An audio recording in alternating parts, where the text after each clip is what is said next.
All right, well, here's the deal. The mortgage crisis is over. No one told you that? It's true. The solution has been found. You're not hearing about it, but it all happened today. Not with some large government bailout or government announcement of any sort. Actually, not with the government at all, but with a lender.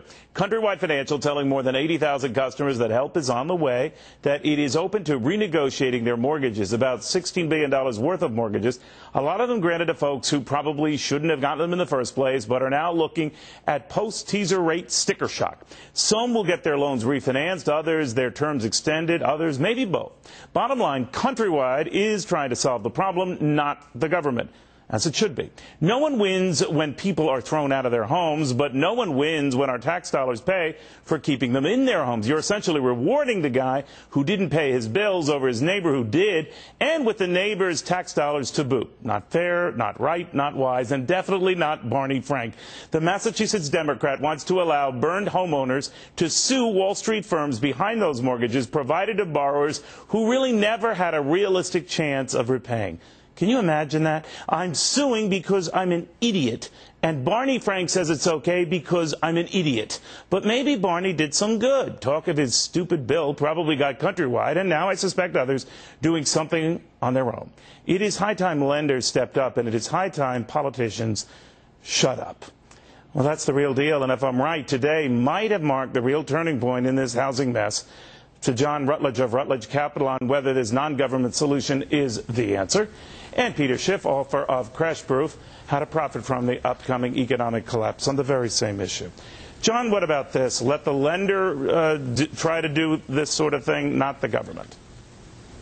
I think it's a great idea. You know, Neil, the value of mortgages does not depend on just next year's payments. It's the whole stream of payments over the 5, 10, 20, or 30 years. There's a lot of flexibility in changing the shape of that payment stream over time to make the borrower able to keep his house and own a home, and to make the mortgage lender whole. We have to remember that as an officer of a company or a director of a company, you have a fiduciary duty to the shareholders and creditors not to just give the assets away, but this is really just restructuring the assets so they have value and the homeowners can benefit. This is a win-win both ways. All right. Now, the difference here, Peter, it's the lender doing it, not the government doing it. Should that be seen as an encouraging development? Well, sure, this is the only way to deal with it. The government needs to stay out of it. They helped create the problem. They're certainly not part of the solution. You're going to see more and more lenders having to renegotiate the terms, but this is just the beginning. This is a Band-Aid. You know, this is not going to solve the problem. Most of the people who borrowed money, these subprime borrowers, there's no way they can afford these mortgages, even if they get better terms. They overpaid for their houses in the first place. The mortgages are much too big relative to the value of these houses. And even if Countrywide buys some time, ultimately, it might be better off to take their medicine now and foreclose instead of waiting a couple of years and then foreclosing when the real estate is worth even less. Do you think, John Rutledge, that Countrywide acted before it was forced to do something else, or before the government was going to get involved, and that maybe the government was kind of nudging them to do this on their own, saying, if you don't, we will?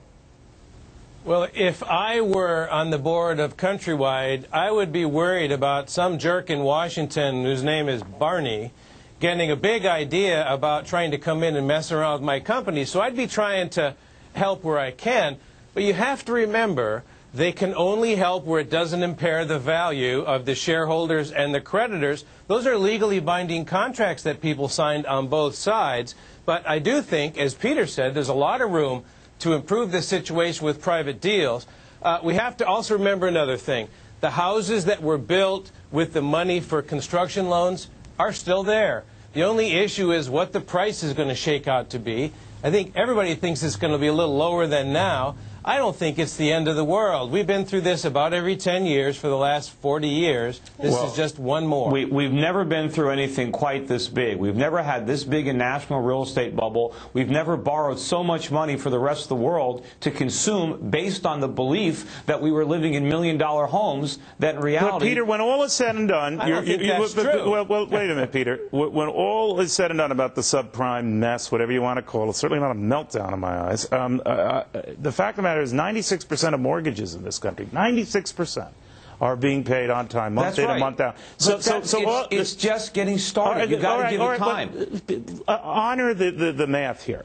If it's 96%, let's say it gets down to 90%, all right? Even allowing for your crepe hanging. The fact of the matter is, we have 9 out of 10 people plus who are dutifully paying off their mortgages. Do you think the media overstates things to call it an outright meltdown? No, if anything, they're sugarcoating it. Look, what's going to happen, Neil, over the next few years? Steve, are you reading the same publications, or Peter, I'm sorry, reading the same publications I am, where they're making it sound like Armageddon? No, it is Armageddon. They're not making it sound as bad as it is. Let me tell you what's going to happen. Over the next several years, it's not just subprime mortgages, but all these arms are going to reset. And people who have been struggling to make their payments and are making them now under the belief that they have home equity, when they realize that their mortgage is greater than the value of their home and their adjustable rate mortgage resets, they're not going to make their payments. You don't think they realize that now? No. Let's take a look Neil, at the they don't interest realize rate. that. All right, John, go ahead.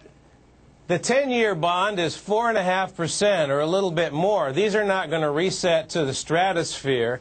And the other thing is, you have to remember 1990, 91, 92. During Father Bush's term, we had 4 years in a row of falling land prices for the entire country. This is not the worst thing we've ever been through. Two key points. Number one, when these loans reset, they're still going to reset to levels that are much, much higher than the teaser rates. People can't afford them. And you're looking at where the 10-year is now. A year or two, it could be twice that high. I mean, we're relying on the Chinese and the Saudis and the Japanese. But you're assuming, built into that assumption, is that everyone has a teaser rate that will hit a magic button and a point at the same time, when in fact that's not the case. These low super teaser rates are roughly 5% of those outstanding subprime mortgages. Neil, you go to the markets like California, where ARMs were 70, 80% of the mortgages taken out over the last few years. These people who have these ARMs are not going to be able to afford the resets, and even if they can, the only way they can make those payments is by stopping all their other spending. They're going to have to cut back. Excuse me, I actually have one of those mortgages in California. I'm holding an ARM. I can probably do okay, and maybe some others can too. But, you know, Peter's talking about everything going wrong in the world at the same time. It's very unlikely the world is going to end next year or even 3 years from now. This is something we can work our way through. All right. I'm not talking about the world ending. It's America that's having a problem. No, he's actually, not the rest of the you're world. just talking about Rutledge. His world will end. All right, John and Peter, I want to thank you both. John, I'm surprised. I thought you paid cash for all your homes, but that was good to know. Good update. Thank you, guys. I like the deduction. All right, thanks, guys, very much. Well,